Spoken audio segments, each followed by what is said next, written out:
बिस्मिल्लाहिर्रहमानिर्रहीम। आज के इस वीडियो ट्यूटोरियल में हम देखेंगे AWS राउट 53 की routing policies and record sets. जैसे कि हमने पिछले दो ट्यूटोरियल में एक में हमने डोमेन परचेज़ की थी और एक में हमने होस्टेड जोन्स बनाए थे। उस होस्टेड जोन में हमने देखा था दो रिकॉर्ड सेट्स हमारे पास क्रिएट हुए थे, NS और SOA।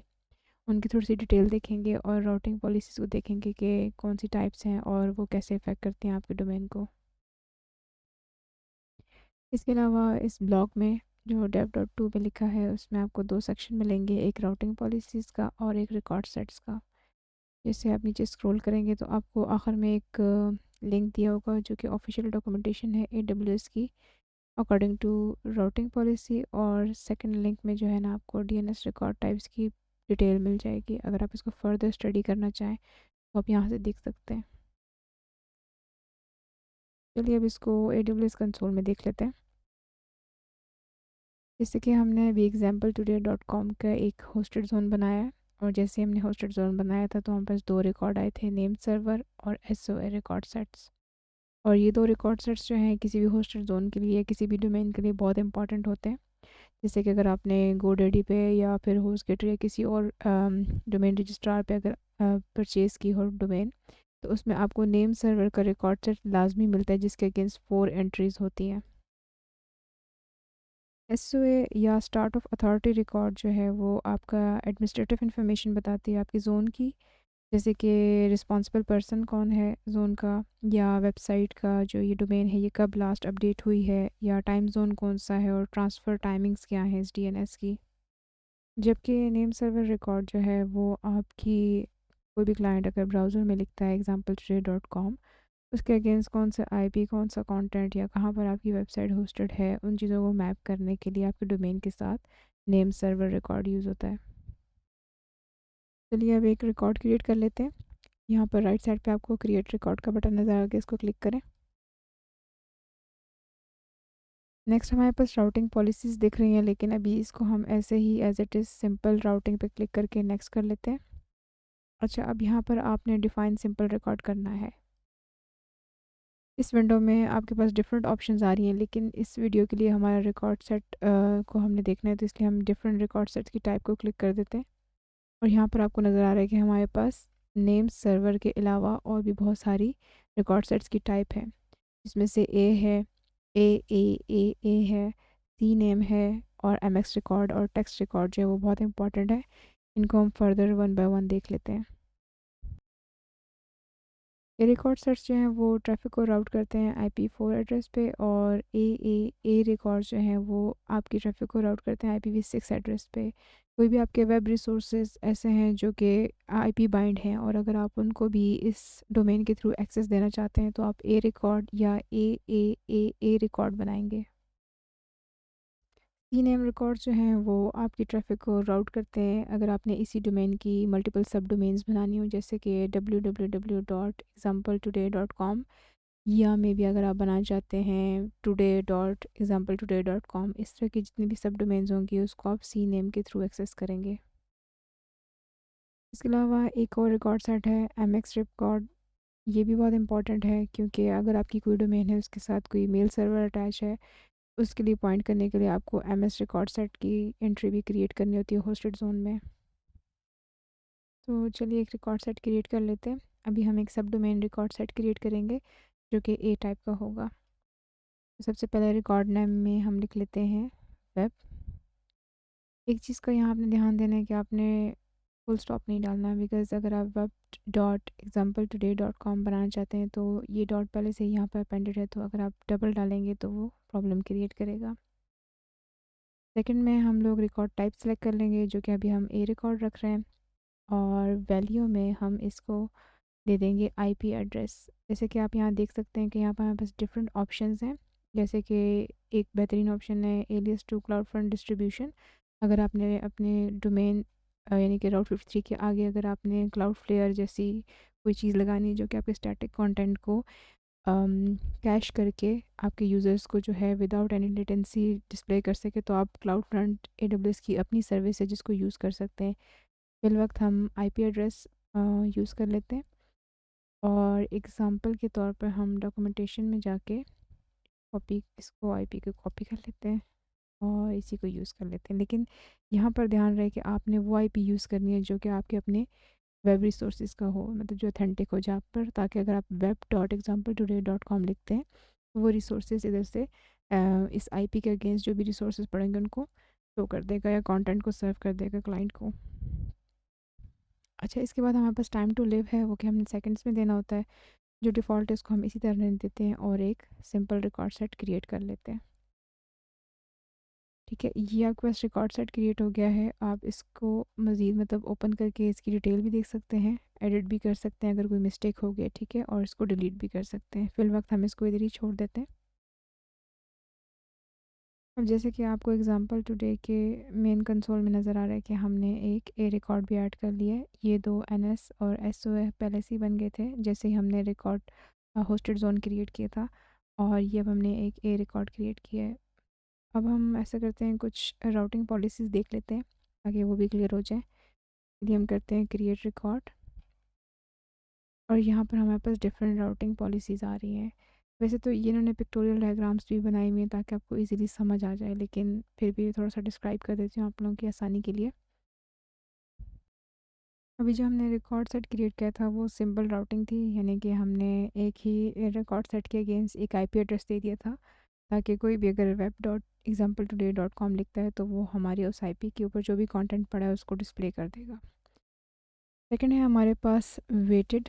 वेटेड में जैसे कि यहाँ पर डिस्क्रिप्शन भी लिखी हुई है कि अगर आपके मल्टीपल रिसोर्सेज हैं, ठीक है, फॉर एग्जांपल आपके पास लॉगिन सिस्टम्स हैं वो जो दो डिफरेंट सर्वर्स पे हैं, लेकिन आप चाहते हैं कि वो exampletoday.com/login पे ओपन हो और आप उनको कुछ वेट देना चाहते हैं कि फॉर एग्जांपल मैं कहती हूँ एक मेरा जो सर्वर ए है उस पे 50% ट्रैफिक जानी चाहिए और दूसरे सर्वर पे भी 50% ट्रैफिक जानी चाहिए, तो आपने सर्वर्स के वेट दे दिया है। इस तरह अगर आप कहते हैं कि नहीं, एक सर्वर है मेरा जो ज़्यादा हाई कॉन्फ़िगरेशन का है उस पे 80% ट्रैफिक जानी चाहिए क्योंकि वो उसको हैंडल कर सकता है, तो आप उस पे 80% ट्रैफिक को राउट कर लेंगे और जो 20% है वो आप लो कॉन्फ़िगरेशन वाले सर्वर पे राउट कर लेंगे। इसके लिए आपके पास होती है वेटेड राउटिंग पॉलिसी। नेक्स्ट है जियो लोकेशन। जियो लोकेशन में फ़र्ज़ कर लेते हैं कि हमारे कस्टमर्स जो हैं वो डिफरेंट कंट्रीज़ में, कुछ पाकिस्तान में हैं, कुछ एक कंट्री XYZ उधर हैं, ठीक है, और इसी तरह हमारे जो वेब रिसोर्सेज हैं वो भी कुछ पाकिस्तान में पड़े हुए हैं और कुछ वेब रिसोर्सेज हमारी जो हैं या कुछ सर्वर जो हैं वो हमारे XYZ कंट्री में। तो जब पाकिस्तान से कोई यूज़र exampletoday.com को हिट करेगा या अपने ब्राउज़र में लिखेगा तो उसको राउटिंग पॉलिसी अगर हमने जियो लोकेशन सेट की होती है तो हमारी कौन सी आईपीज़ या कौन से सर्वर सर्व करेंगे जो कि पाकिस्तान में है, ना कि इतना ट्रैफिक जो है वो इंटरनेट पर ट्रैवल करके XYZ कंट्री तक जाए, वहाँ से कंटेंट लेके वापस पाकिस्तान आए एंड देन वो यूज़र को उसके ब्राउज़र पर डिस्प्ले करे। तो इन चीज़ों को अवॉइड करने के लिए हम लोग जियो location based routing policy use करते हैं।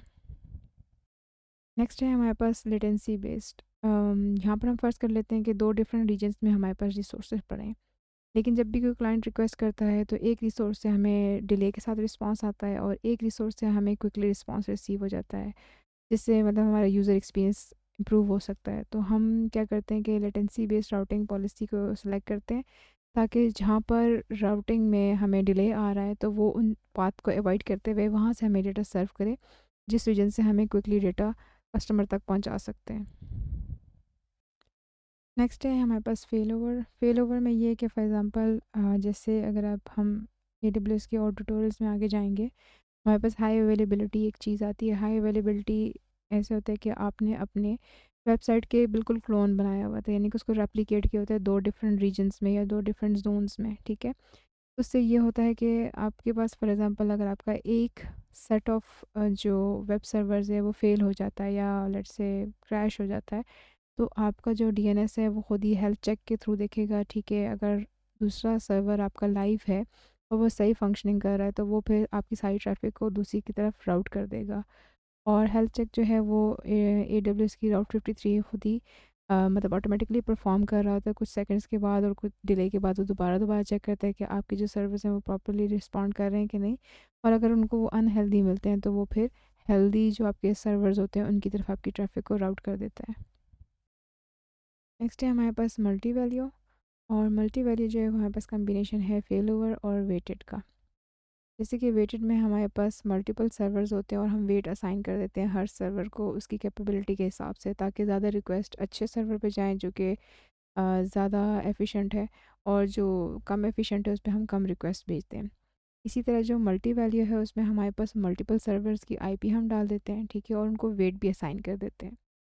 जैसे यूज़र कोई रिक्वेस्ट करता है किसी रिसोर्स के लिए, तो पहले राउट 53 हेल्थ चेक की क्यूरी भेजेगा और देखेगा कि कितने सर्वर्स जो हैं हेल्दी हैं, फिर उनके ऊपर वेट डिस्ट्रीब्यूट करेगा। जैसे कि यहाँ पर 8 लिखा हुआ है, तो अगर 8 सर्वर में से 7 हेल्दी हैं तो वो 8 ट्रैफिक को जो है उन 7 पे डिस्ट्रीब्यूट करेगा based on their weightage assigned, ठीक है, जो वेट हमने उनको असाइन किया हुआ है उसके हिसाब से। फॉर एग्जांपल पहले को 30 देनी है, दूसरे हेल्दी सर्वर को 20 देनी है, उससे अगले को हमने जो है 5 देनी है, तो वो इस हिसाब से जो है ना ट्रैफिक को राउट करेगा उन सर्वर्स पे। नेक्स्ट है हमारे पास आईपी बेस्ड राउटिंग। जैसे कि हमने सिंपल राउटिंग में देखा था कि हमने एक ए रिकॉर्ड बनाया था और एक आईपी के अगेंस्ट हमने अपनी web.example-today.com को राउट किया था। आईपी बेस्ड राउटिंग में ये फ़र्क है कि हम इसमें मल्टीपल एड्रेसेस के अगेंस्ट जो है एक रिकॉर्ड सेट बना लेते हैं, जिसको हम कहते हैं cider. Cider is classless inter domain ranges या राउटिंग रेंज, ठीक है। इसमें ये होता है कि आपके पास एक सेट ऑफ आईपीज़ होता है, यानी कि जैसे कि हम यहाँ पर एग्जांपल में देख लेते हैं डॉक्यूमेंटेशन से। अगर 192.0.2.0/24 लिखा है तो ये सिर्फ एक आईपी नहीं है, इसमें मल्टीपल नंबर ऑफ़ आईपीज़ हैं, जिसको हम जो भी हम यहाँ पर राउट का नेम देंगे उसके अगेंस्ट हैंडल कर सकते हैं। तो ये था आज का ट्यूटोरियल। एक चीज़ यहाँ पर आप ध्यान रखें, जब भी आप AWS में कुछ भी प्रैक्टिस करें और वो आपको चाहिए नहीं, फॉर एग्जांपल आप लर्निंग पर्पस के लिए कर रहे हैं, तो आप कोशिश करें उन चीज़ों को, उन रिसोर्सेज को डिलीट कर दें, वहीं तो आपको एक्स्ट्रा बिलिंग पड़ने का ख़दशा है। तो इसलिए बेहतर ये होता है कि जैसे आपने देखा था कि मैंने राउट 53 में डोमेन परचेज़ नहीं की थी, सिर्फ आपको पूरा तरीका बता दिया था। अगर मुझे ज़रूरत होती तो मैं इसको परचेज़ भी कर लेती, लेकिन वो 1 साल के लिए अगर आपको फॉर एग्ज़ाम्पल कोई डोमेन चाहिए यूज़ के लिए, एक्चुअल यूज़ के लिए, तो आप ज़रूर परचेज़ करें। लेकिन जो रिसोर्सेज नहीं चाहिए, जो आप अपनी लर्निंग पर्पस के लिए कर रहे हैं, तो अगर आपके पास एजुकेट अकाउंट नहीं है या फिर आप स्किल बिल्डर पे नहीं लर्न कर रहे, तो फिर आप कोशिश करें अपने ओरिजिनल अकाउंट पे इन चीज़ों को, इन रिसोर्सेज को डिलीट कर दें, क्योंकि ये फिर आपको मंथ एंड पे बिलिंग आपको आएगी इसकी। तो डिलीट करने के लिए बहुत आसान है। फॉर एग्ज़ाम्पल जैसे कि हमने होस्टेड ज़ोन क्रिएट किया है, तो इसमें आप देखते हैं यहाँ पर सामने ही आपको डिलीट ज़ोन लिखा हुआ है, ठीक है। कोशिश करें अपने रिसोर्सेज को एक तो टैग्स के थ्रू सेग्रीगेट करें, मतलब अलग-अलग करें, ताकि आपकी बिलिंग आसान हो, और जो चीज़ें आपको नहीं चाहिए उनको आप प्रैक्टिस करने के बाद डिलीट कर दें, ठीक है। तो हम यहाँ क्लिक करेंगे डिलीट ज़ोन। AWS की अच्छी बात ये है कि हर चीज़, हर एक्शन से पहले आपसे ज़रूर कंफर्म करता है, ताकि फिर आपको बाद में कोई प्रॉब्लम ना हो। तो इसलिए हम क्या करेंगे, यहाँ पर हम डिलीट लिख देंगे ताकि हमारा एक्शन कंफर्म हो जाए, तो हम अपने ज़ोन को डिलीट कर देंगे, ठीक है। अच्छा, एक और चीज़ कह रहे हैं कि अगर आपके इस होस्टेड ज़ोन में कुछ रिकॉर्ड्स आपने क्रिएट किए हैं NS और SO के अलावा, तो वो आपने ख़ुद से डिलीट करने होंगे मैनुअली। तो हम इसको ऐसा करते हैं, सेलेक्ट करके यहाँ पर ऊपर टॉप पे आ रहा है डिलीट रिकॉर्ड, ठीक है, ये लेफ़्ट साइड पे डिलीट करेंगे रिकॉर्ड को, ये सिलेक्टेड है और डिलीट कर दिया, ठीक है।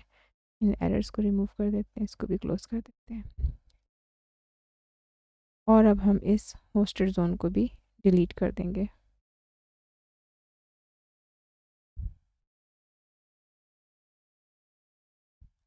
बाज़ औक़ात इंटरनेट की वजह से या फिर कुछ ऐसी वजूहात पे ये प्रॉपर रिफ़्रेश नहीं होता, ठीक है। ये भी हमें बता रहा है कि हम डिलीट कर देंगे होस्टेड ज़ोन एग्जाम्पल टुडे को।